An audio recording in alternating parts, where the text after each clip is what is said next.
The morning air in the coastal town of Almeria carried that faint salty sweetness only the sea can bring. Waves rolled lazily onto the shore, gulls called in the distance, and the cobblestone streets glistened in the early sun. From the balcony of her modest Madrid apartment, Elena Marquez could almost smell that seaside air in her memory.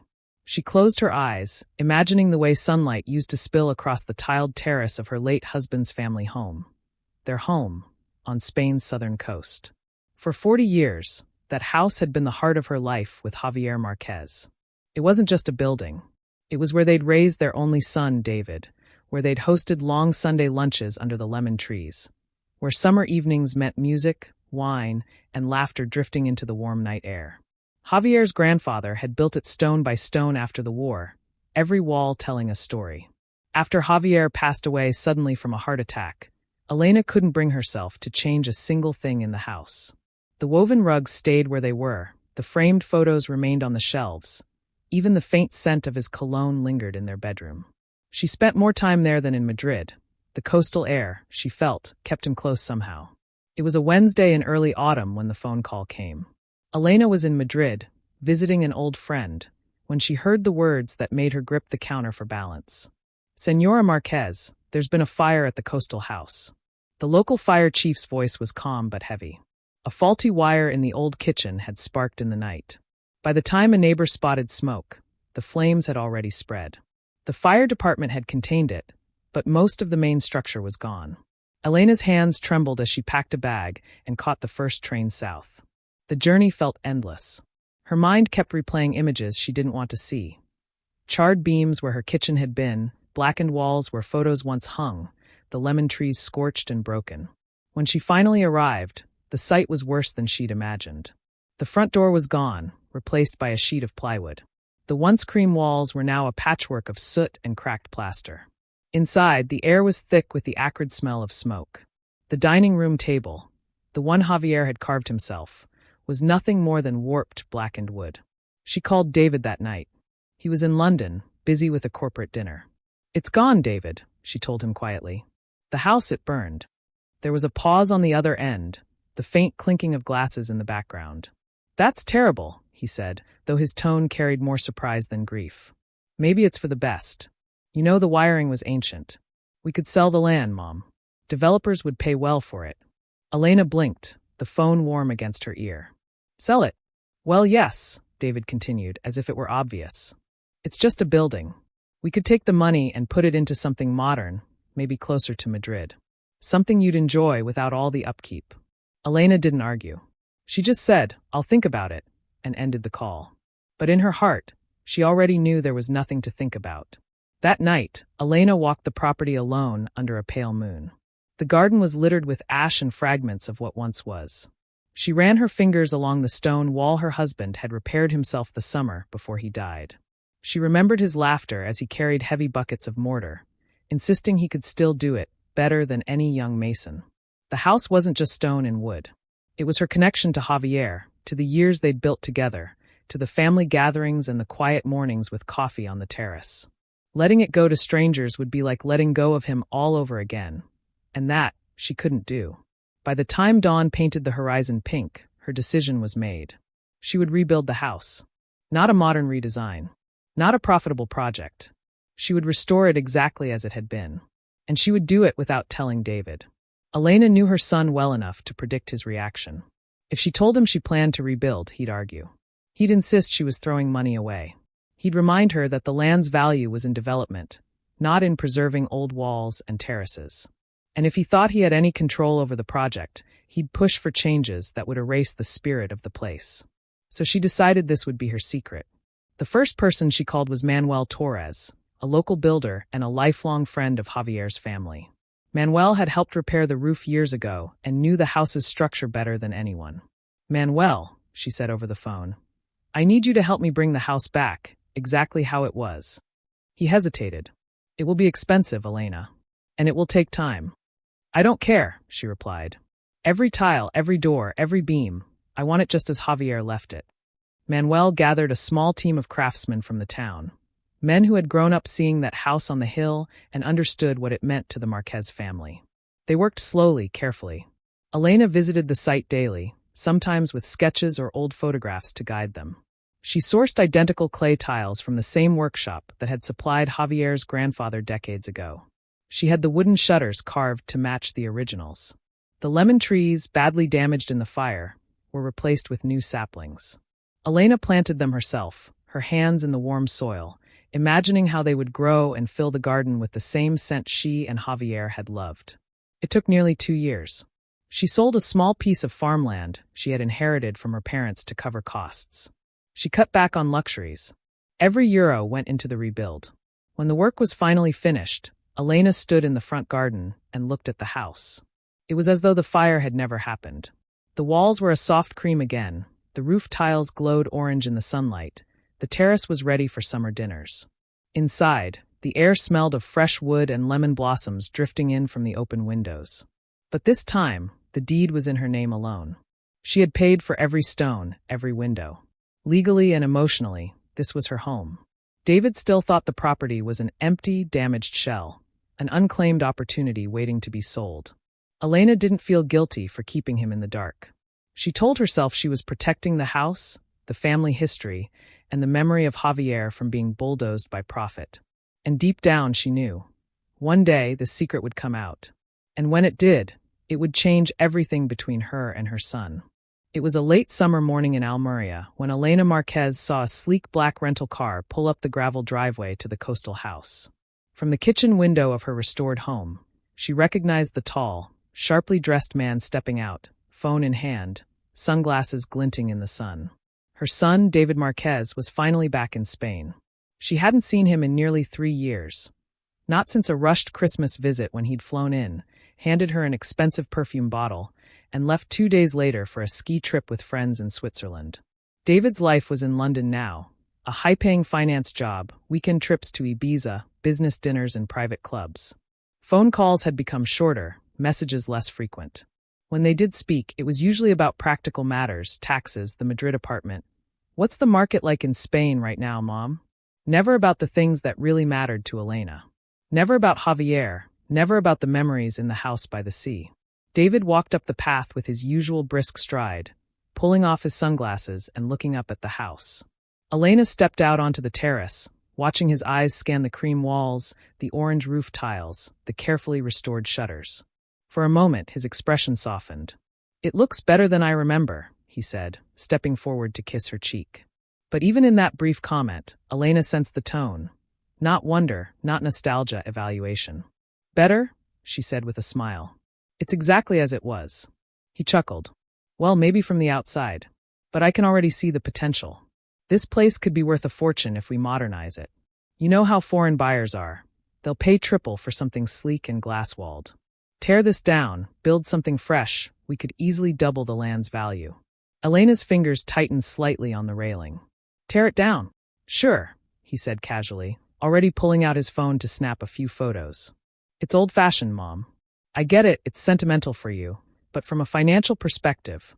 She'd prepared a simple lunch on the terrace, grilled fish from the morning market, a salad with tomatoes from her garden, fresh bread from the bakery in town.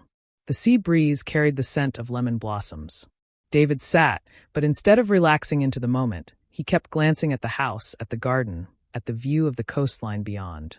Elena could see the numbers working in his head. "This plot alone," he said between bites, "is worth a lot more than you think. You're sitting on an investment goldmine here, Mom. I know some developers in London who'd jump on this in a second." Elena placed her fork down slowly. "This isn't just a plot of land, David."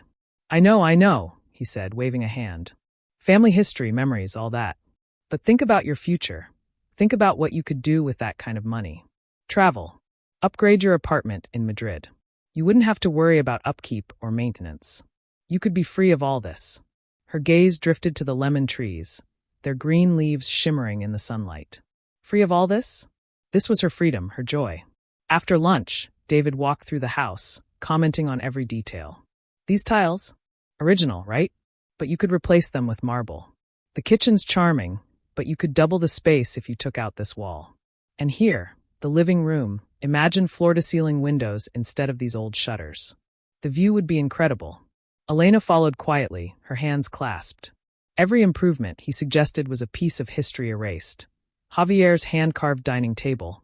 The archway Manuel had rebuilt exactly as before, the fireplace where they'd sat on cold winter nights. When David reached the terrace, he turned to her, eyes bright with possibility. "I'm serious, Mom. This could be the biggest sale of your life. If we start soon, we could have the demolition done by the end of the year." That night, Elena lay awake in her bedroom, listening to the rhythmic crash of waves beyond the open window. David's words replayed in her mind, each one like a hammer striking the walls of the home she had fought so hard to bring back. She thought of the fire, of the months of rebuilding in secrecy, of the sacrifices she had made to ensure every detail matched the house Javier had loved. And now her son, the boy who had once played barefoot in this garden, who had chased fireflies on warm summer nights, wanted to tear it all down. Her first instinct was to tell him the truth right then and there, that the house he stood in was not the one he inherited, but the one she had rebuilt with her own hands and money. That legally it belonged to her alone. But she didn't. Not yet. The next day, David woke early, already in work mode. She found him at the kitchen table with his laptop open, spreadsheets and property listings glowing on the screen. "I've been running some numbers," he said without looking up. "If we market this right, we could get a buyer from London or Dubai easily. I'll handle the contacts. You just have to sign off on the sale." Elena poured herself coffee, the aroma filling the room. "And if I don't sign off?" He finally looked at her, smiling in that confident way he always had when closing a deal. "Mom, you will. It's the smart move. Besides, Dad left the house to me in his will, remember? Legally, I can make this happen." She took a slow sip of her coffee, hiding the smallest of smiles behind the rim. "You think you can," she thought, "but you have no idea." That afternoon, they walked the garden together. David gestured toward the view of the coast. "Once the old place is down, we could extend the property line a bit, maybe even put in a pool. Buyers will pay top euro for that."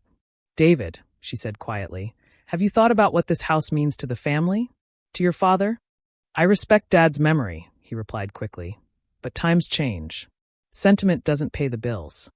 Her chest tightened at his words, but she kept her expression calm. "And you're sure you can just go ahead with this plan?"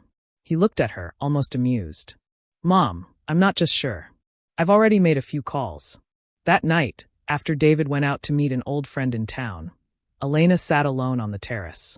The moon hung low over the sea, casting a silver glow across the garden.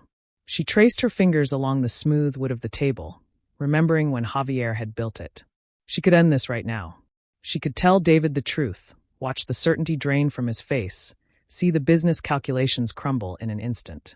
But a part of her wanted him to walk further into his own assumption, to believe completely that he held all the power, right up until the moment she took it from him. Because then, the lesson would be unforgettable. By the time David returned that night, laughing into his phone, Elena had made up her mind.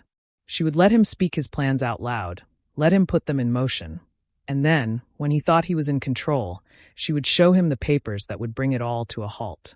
And that moment, she knew, would change everything. The following morning, the coastal air felt sharper, cooler, the kind of day where the wind carried a hint of change. Elena Marquez was already awake, sitting at the small kitchen table with a cup of strong coffee, when she heard the heavy sound of footsteps coming down the stairs from the guest room. David appeared in the doorway, hair still damp from the shower, wearing a crisp white shirt and navy slacks. In one hand, he held his phone, in the other, a leather folder. His expression was a mix of excitement and authority, the same look she'd seen him wear before sealing a business deal.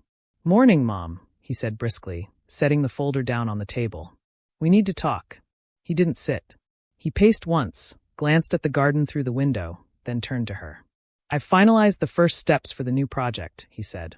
"The investor is on board, the demolition crew is available next month, and I've already emailed a design firm in Madrid. We can break ground by late autumn." Elena set her cup down gently. "You've finalized things?" David nodded. "I have a vision for this place, Mom. Modern luxury, glass walls, infinity pool overlooking the sea. It's going to be spectacular. And the return on investment? Huge." She stayed quiet, letting his words hang in the air. "And where," she asked calmly, "do I fit into this vision?" He smiled faintly, almost dismissively. "You don't need to worry about the details. You can stay in Madrid during construction, or even travel for a few months. By the time it's done, you'll have a share of the profits, and you'll thank me for pushing this forward." Elena's brow lifted. Stay in Madrid? And what happens to my things here? That's what I came to talk about, he said, leaning on the back of a chair. It's time to start packing. The sooner you're moved out, the sooner we can get to work. For a moment, Elena just looked at him. The same boy who had once run barefoot through this garden now stood here in polished shoes, speaking to her as if she were a tenant being evicted. You're telling me, she said slowly, to pack my things from my own home? David's tone didn't waver. From the family property. Dad left it to me. I'm simply making the best decision for us both. And before you start, yes, I know you love this place. But it's just bricks and mortar, Mom. You'll adjust. Her eyes didn't leave his face. You sound very sure of yourself. I am, he replied. This is happening. Inside, her heartbeat had quickened, not from fear, but from the rising urge to reveal the truth. Yet she held herself still. Instead of arguing, she reached for her coffee, took a measured sip, and set the cup back down. What if I said I wasn't ready to leave? David exhaled, the way people do when they think they're dealing with someone being difficult. Then I'd say you need to trust me. This is the smart move. And frankly, Mom, it's my decision to make. He pulled a document from the leather folder and slid it across the table toward her. Preliminary agreement with the investor. Once the demolition is complete, we're committing to the new build. It's already in motion. She didn't touch the paper. You've gone very far without asking me anything. That's because I didn't want to overwhelm you with the business side of things, he said smoothly. I know this stuff can be complicated. Elena allowed herself the smallest of smiles, not warm, but knowing. What if I said the house wasn't yours to demolish? She asked. David actually laughed. Mom, come on. Dad's will clearly states. She interrupted softly. Dad's will left you a house, David. Not this one. His brow furrowed. What's that supposed to mean? She didn't answer directly. Instead, she rose from her chair, walked to the window, and looked out over the terrace to the lemon trees swaying gently in the breeze. The same trees she had planted after the fire, in the exact spots where the old ones had stood. David followed her gaze. I'm giving you time to process this, he said. But I'd like you to start packing this week. The demolition crew will need the place cleared by the end of the month. She turned back to him, her face calm, voice steady. David, there's something you should know before you push any further. But he wasn't ready to listen. I already know enough, he said with that confident smile again. You'll see, Mom, when this project is done, you'll thank me. And we'll both profit from it. He left the room, phone pressed to his ear, already talking to someone about the coastal property and our construction timeline. Elena remained by the window, watching the sea beyond the garden wall. The moment she'd been waiting for was almost here, the point where David's certainty would meet reality. And she knew, when that happened, it would be swift, clean, and irreversible. The next few days passed with an odd tension. David was busy, calls with architects, messages to investors, even a site meeting with a demolition supervisor who walked the property with a clipboard. Elena moved through the house as she always had, cooking her meals, tending the garden, reading on the terrace. She gave no sign that his plans concerned her. But each time she passed the desk in her bedroom, her eyes lingered on the brown envelope inside the top drawer. The legal papers that would end this entire conversation in seconds. On the fifth morning, David came into the kitchen looking triumphant. It's official, he announced. The demolition permit is being processed. We're on track. In 30 days, this house will be gone. Elena placed her teacup gently on its saucer. She had decided. The next words she spoke to her son would change the tone of every conversation that followed. David, she said evenly, before you go any further, I think it's time you learned the truth about this house. And with that, she walked toward her bedroom, each step slow and deliberate, knowing that in just moments, the balance of power would shift entirely. The morning sun was streaming in through the kitchen windows when Elena Marquez reappeared from her bedroom, holding a thick brown envelope. She set it down on the table in front of her son, David, with deliberate calm. What's this? He asked, still scrolling on his phone. Open it, she said, her tone steady but carrying an unmistakable edge. David set his phone aside with a slight sigh, as if humoring her. He pulled the flap open, drew out the stack of neatly clipped papers, and began skimming the first page. His brow furrowed almost immediately. This is the deed to the house, he said. Why are you showing me this? I already know Dad left it to me. Elena shook her head slowly. No, David. Dad left you a house. That house burned down 5 years ago. The one you're standing in now is not the house from his will. David blinked, clearly thrown off for the first time since he'd arrived in Spain. What do you mean? It's the same property. It's the same land, Elena agreed, but not the same house. After the fire, there was nothing left but stone foundations and charred walls. This house was rebuilt from the ground up. Every tile, every beam, with my money. Not yours. Not your father's. Mine. He glanced back at the papers, flipping to the second page. His eyes scanned quickly, then more slowly. The color in his face shifted. This says the property is in your name. That's because it is, Elena said evenly. When I rebuilt it, I re-registered it. Legally, you have no claim to it at all. David stared at her, the paper trembling slightly in his hands. So you're telling me, all this time, you've kept this from me? Yes, she said simply. Because I knew exactly what you would try to do if you thought you owned it. And here we are. His jaw tightened. You don't think I had a right to know? I don't think you had the right to decide the fate of something you see only as an investment, she replied. This isn't just property, David. This is our family's history. Your father's work. My life's memories. I rebuilt it for the person who valued it. And that wasn't you. David set the papers down, leaning forward. You could have told me. We could have worked something out.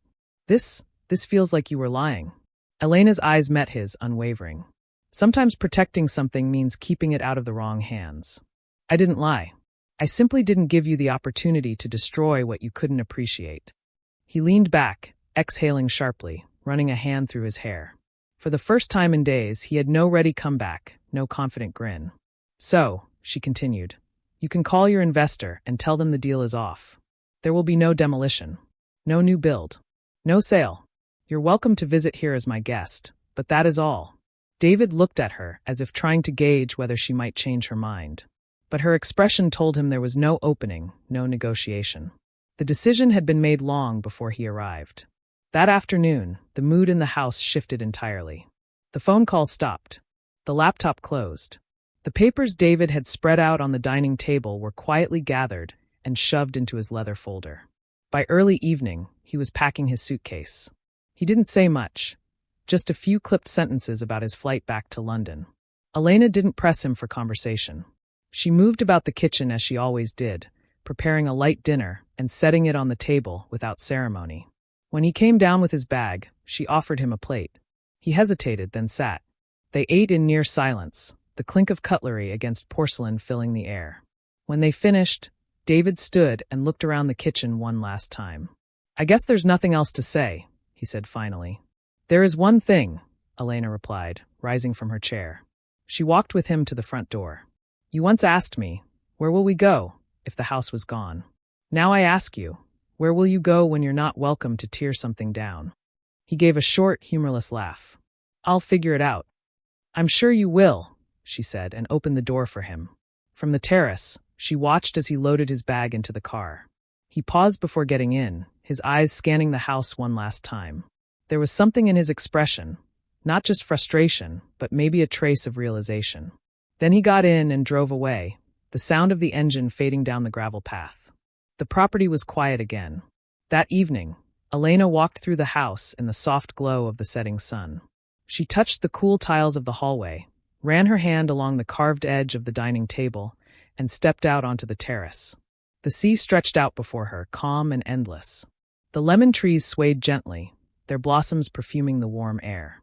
For the first time in weeks, her chest felt light.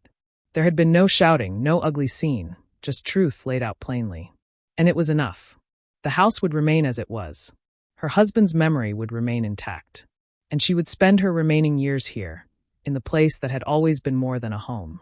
She sat at the terrace table, pouring herself a glass of wine. In the distance, the lights of the town twinkled on as night fell. She took a slow sip, the corners of her mouth lifting in a small, private smile. Her son might never fully understand why she did what she did, but one day she hoped he would. Until then, she had her peace. The waves rolled in against the shore, steady and timeless, as if to remind her. Some things are worth holding on to, no matter the cost.